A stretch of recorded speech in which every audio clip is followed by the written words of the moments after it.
Tonight, the NTSB investigating again at Reagan National Airport. This time over a safety incident involving President Trump's Marine One helicopter and a commercial flight. Homa Bash is on the story tonight. She's been looking into the latest details. Hey guys, always concerning when this happens. We already knew the FAA was reviewing this, and in the last hour, the NTSB saying they are investigating now as well. The policy here is that anytime Marine One leaves the White House, commercial air traffic has to be stopped at Reagan National Airport.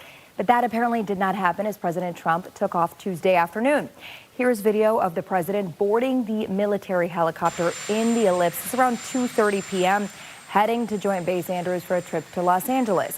It appears an Envoy Air regional jet took off from DCA just a minute after.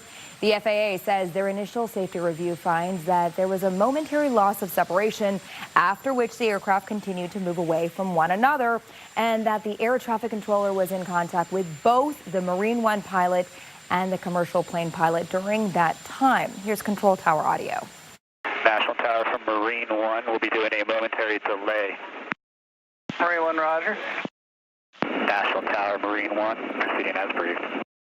Now, the policy of halting flights at Reagan during Marine One flights was one of the safety changes that went into effect after last year's deadly mid-air collision. 67 people died when an American Airlines plane and an Army helicopter crashed over the Potomac. Families of Flight 5342 tell me this incident, it is another case of aviation safety not being taken seriously.